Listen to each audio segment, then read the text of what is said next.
Olá, saudações filosóficas, muito boa tarde a todos. Eu sou o Jefferson, este é o canal Como o Mundo Parece, Filosofia Clínica. Hoje, dia 28 de outubro de 2024, estamos no outono, aqui no município de Praia Grande, litoral sul do estado de São Paulo, para darmos prosseguimento à nossa playlist, uma série sobre a obra Como o Mundo Parece, Filosofia Clínica. No vídeo anterior, tratamos aí do resumo, que estará em breve disponível no site da Amazon para a compra do livro na primeira semana com um preço especial, provavelmente. Hoje vamos tratar aí da apresentação da obra. Penso que é interessante nós tratarmos em dois momentos, para não ficar o vídeo tão extenso. Então, neste vídeo trataremos da primeira parte e no próximo vídeo da segunda parte, ok? Então, antes de iniciarmos, trouxe o meu café, que não pode faltar, e vamos aí fazer a leitura comentada desta apresentação. Então começa assim. Apresentação. Saudações filosóficas. Esta obra nasceu após a ideia de uma proposta de projeto cultural, assim como o blog, as páginas em redes sociais e o nosso canal no YouTube, Como o Mundo Parece, Filosofia Clínica. Tratam todos esses veículos de comunicação de estudos sobre a filosofia clínica. Coincidem os títulos com o tópico 1 da EP, Estrutura de Pensamento, uma ação intencional.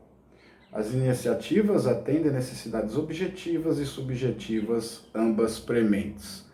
Então, dando início à nossa apresentação, faço aquela minha saudação de praxe, né, as saudações filosóficas. Meus alunos conhecem bastante essa saudação. É um submodo, né, da minha singularidade. Esta obra, né, nasceu aí depois de uma proposta de um projeto cultural. Então, para quem não sabe, não viu ainda o primeiro vídeo, eu menciono naquele primeiro vídeo que Como o Mundo Parece, Filosofia Clínica também é o título do projeto cultural que neste momento está sendo analisado pela Secretaria da Cultura e Economia Criativa aqui do estado de São Paulo. Apresentei esse projeto em dois editais, um sobre povos tradicionais e outro sobre infância e juventude, o 16 e o 31. Estou aguardando o resultado e, como eu comentei no vídeo passado, caso ele seja selecionado, iniciarei em 2025, início de 2025, esse projeto cultural. Caso não seja selecionado nesta oportunidade, estarei novamente apresentando o ano que vem e nos anos subsequentes, com a tenacidade, né, que é bastante aí da minha personalidade, para que ele seja aprovado, porque eu confio na ideia, né? Tem aquela situação que eu costumo mencionar, né? Às vezes eu quero entrar na porta, a pessoa fecha a porta e eu coloco o pé na porta. Aí a pessoa pode pensar assim, né? Mas por que você quer entrar tal? Porque eu vou fazer o bem, porque eu acho interessante esse projeto, por isso que eu vou exigir essa tenacidade aí. Você aí, entre aspas, meio que teimoso, até esse projeto ser aprovado, porque eu quero fazer o bem, eu quero disseminar isso daí, e mesmo aqueles que não deixam eu fazer, né, o bem, muitas vezes, vou colocar meu pé lá, né, a pessoa vai ter que quebrar o meu pé ali. Então, enquanto tiver energia, eu vou continuar insistindo nesse projeto, né, que eu confio bastante, né, nessa ideia. É um projeto cultural. Existe também o blog, que já está no ar, né? Lá estarei postando alguns textos. As páginas nas redes sociais, em breve estarei inaugurando elas. Estou só aguardando se vai ser com o patrocínio ou sem o patrocínio do estado de São Paulo, né? O canal do YouTube é esse mesmo, que vocês estão assistindo. Então, todos esses veículos de comunicação sobre a filosofia clínica, todos eles têm o mesmo título, Como o Mundo Parece, Filosofia Clínica. Por que esse título, né? Eles coincidem aí com o tópico 1 da estrutura de pensamento, que é Como o Mundo Parece, né? O tópico 1 da estrutura de pensamento, sistematizada lá pelo Lúcio Pachter. E que tem muito a ver, né, com a ideia subjetiva de fazer um projeto cultural, de fazer uma obra sobre filosofia clínica, de propor um blog e um projeto cultural. Como o mundo parece, na minha visão, né? Isso nunca vai escapar, né? Porque ninguém é imparcial totalmente. As iniciativas, todas essas daí, né? Elas atendem necessidades objetivas e subjetivas, que conforme desenvolver o texto aqui, eu vou explicar ambas. Seguindo, a literatura sobre a filosofia clínica é recente, reúne dezenas de obras de referência.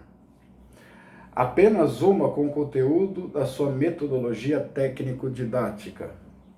Introdução à Filosofia Clínica de Miguel Ângelo Caruso, lançado em 2021 pela editora Vozes. Existe o clássico volume de Lúcio Pachter, Filosofia Clínica Propedêutica. No entanto, essa obra e as subsequentes, do criador da filosofia clínica, não entram em uma categoria estritamente técnico-didática. Os cadernos de Lúcio são publicações de reconhecida importância, todavia essas anotações estão mais direcionadas aos estudantes de filosofia clínica. Não foram organizadas e sistematizadas para alcançar um público mais amplo. Sobre esse parágrafo, né?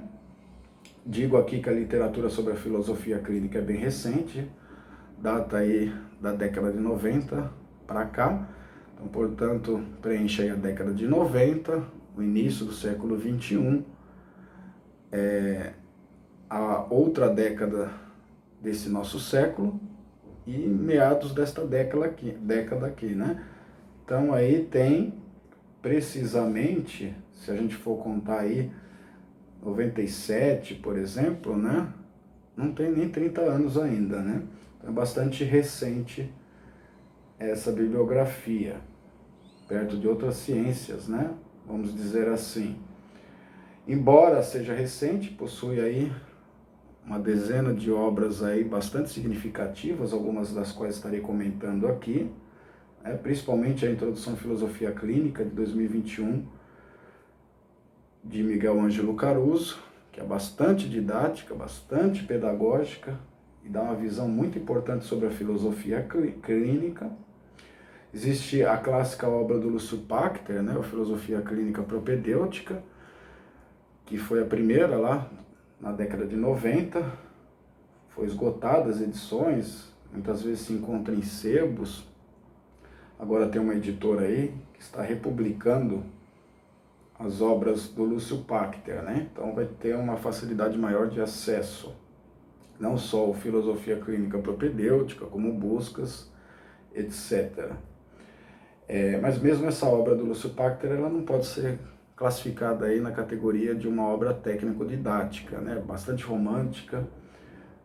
Lúcio usa muita literatura nessa obra.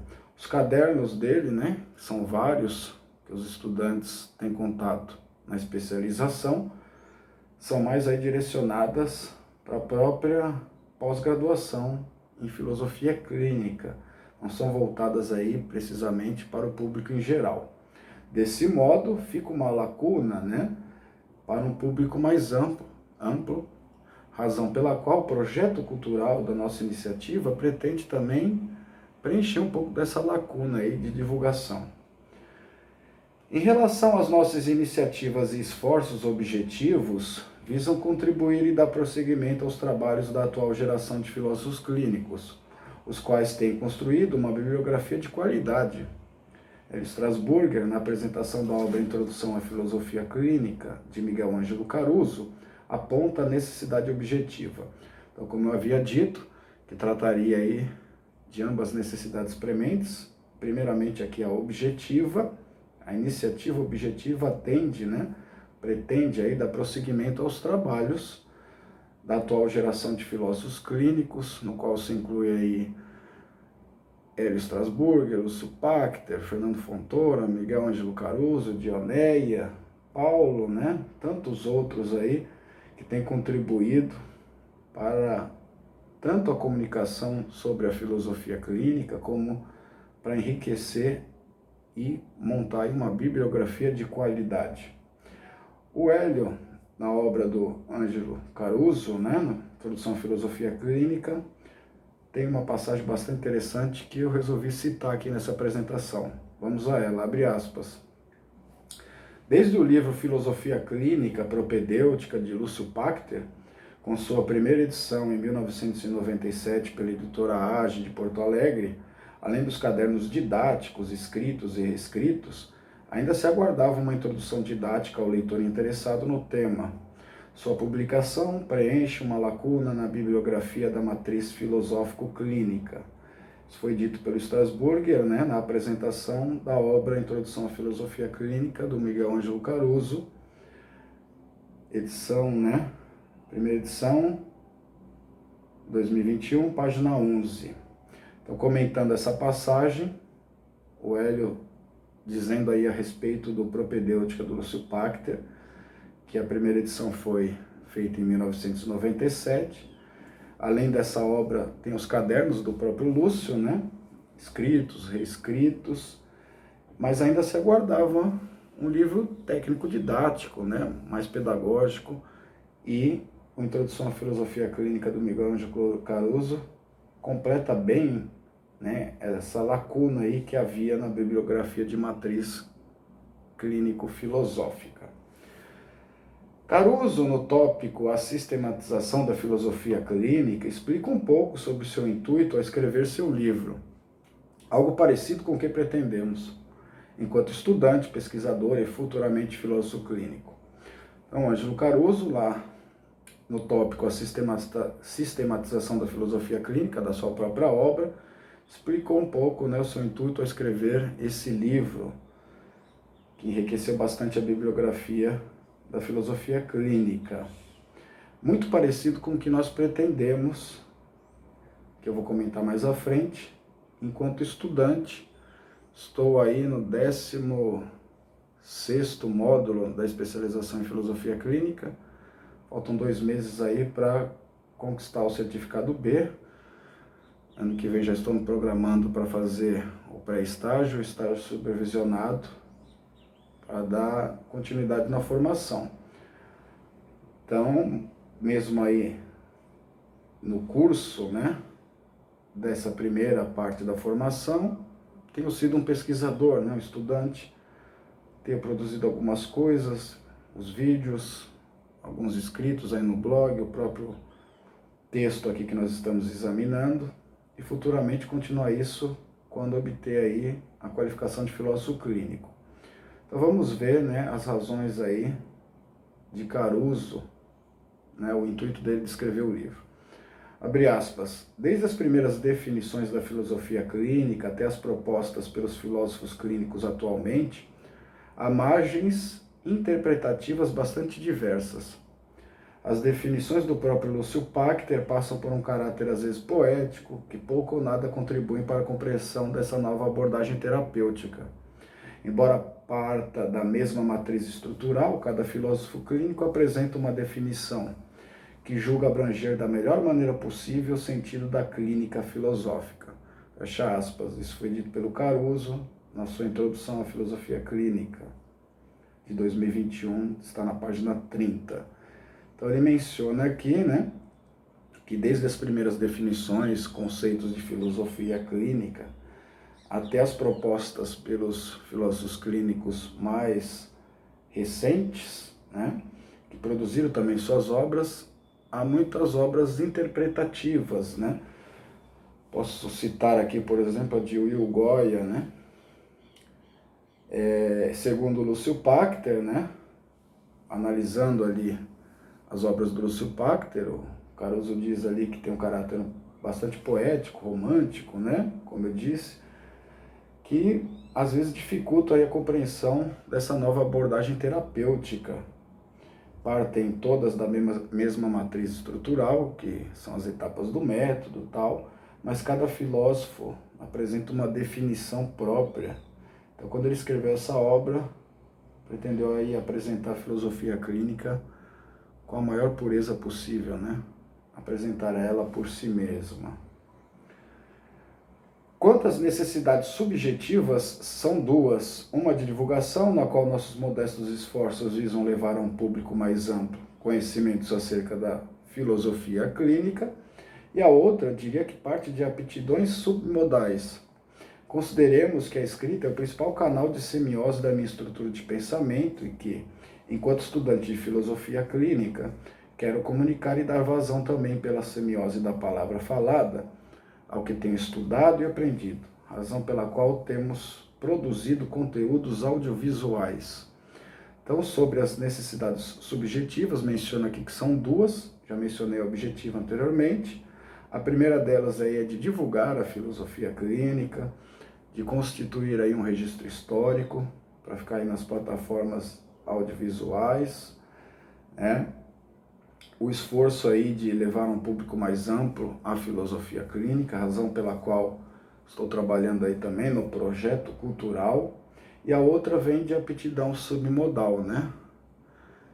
De submodos da minha própria pessoa, né? Primeiro ou principal canal de semiose minha é a escrita, gosto muito de escrever. Tenho, aos últimos anos, aí tentado me desenvolver um pouco na fala, razão pela qual eu criei esse canal, para ir cada vez mais desenvolvendo essa questão. É também um canal para mim dar vazão ao que eu tenho aprendido, estudado e que gosto de compartilhar com todos. Por isso, o conteúdo audiovisual está sendo produzido.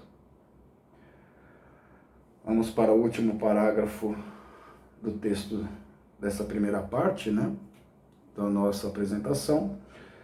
Importante registrar que a terminologia técnica da filosofia clínica, assim como os construtos formais que serão apresentados, são conceitos abertos. Embora tragam conteúdos teóricos e práticos da clínica filosófica, recolhidos por filósofos com anos de experiência, principalmente de consultório, fornecem ideias basilares, não abarcam e encerram possibilidades, estão na posição de recipientes, a serem preenchidos pelos conteúdos singulares de historicidades únicas. Nossas discussões nos espaços de interação têm o intuito de contribuir e colaborar, trazendo algumas dessas possibilidades. Então, a terminologia técnica da filosofia clínica, que vai ser muito mencionada em todos esses canais, são construtos formais, né, que, embora sejam apresentados, né, eles não encerram uma definição, eles são conceitos abertos a serem preenchidos pela historicidade, pelo conteúdo da singularidade do partilhante, da própria pessoa, né? Embora eles venham aí com uns conteúdos meio que teóricos e práticos, resultado aí das experiências dos filósofos clínicos, principalmente no consultório, é apenas para dar uma ideia basilar, né? Não abarcam e encerram todas as possibilidades, né? Porque se nós fôssemos dar exemplos, seriam quase que infinitos, né? Então, esses construtos formais, as categorias, os tópicos, os submodos, eles são como recipientes e vão sendo preenchidos conforme a historicidade do partilhante vai aparecendo, porque são singulares e são historicidades únicas.